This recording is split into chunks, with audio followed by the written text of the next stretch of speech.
All right, y'all, check it out. This is our final tip in our Dealing with Bullies series. So, final tip is D, which stands for defend. Okay, now let's talk about what defend means. We've talked about walking confidently. We've talked about acting kindly.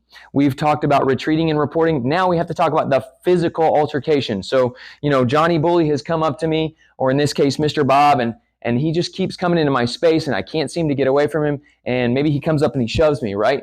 Well, now I have to defend vigorously. That means with all my energy and focus. So now when Mr. Bob comes up here and he gets in my face, I'm going to say, stop, don't touch me.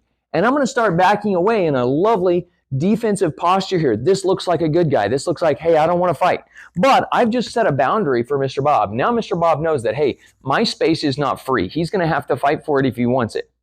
A lot of times at this point, bullies will kind of back away and they'll maybe say something, they'll mouth off a little bit to save face, but then they don't want to deal with that physical altercation any more than you do. And if you can set that boundary, it works really, really well. Not only that, you showing that defensive posture is going to look like a good guy. Whenever they go back and look at the CCTV footage, whenever they look at those security cameras, they're going to say, oh yeah, Mr. TJ is over here and he's got his hands up and he's trying to back away. He's trying to create space. That shows that he's in defense mode and Mr. Bob was in attack mode. That makes Mr. Bob the bad guy, okay? Being willing to do that, being willing to step out of the norm of keeping your hands off of somebody else can set that boundary early on for the bad guy and say, hey, you know what? This is going to be a hard fight. You don't want any of this. Most bad guys are looking for those easy pickings, okay?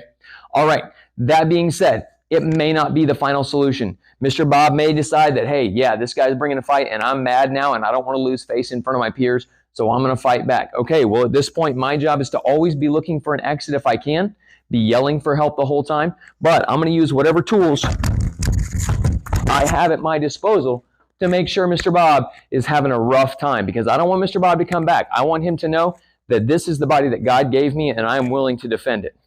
All right, guys, that is defend with vigor. Now, super important, our last tip was retreat and report. Guess what? We got to go back to that right now, because as soon as I can get clear of this situation, I've got to go retreat. I've got to get out of that situation and then go tell someone in authority what happened. I don't want to go in and be like, yeah, man, I was so cool. I jumped and threw a spin back kick and I knocked him out. No, my job is to simply go and say, hey, look, there was a threat. Mr. Bob was trying to hurt me, and I stopped him. This is what happened, okay? And just be really clean and really clear about that. You're not trying to prove anything to anyone. All you're doing is reporting the facts. Be the first there. All right, guys, I hope that helps you deal with bullies. If it doesn't, if you've got more bully problems, man, I am so happy to come talk to you guys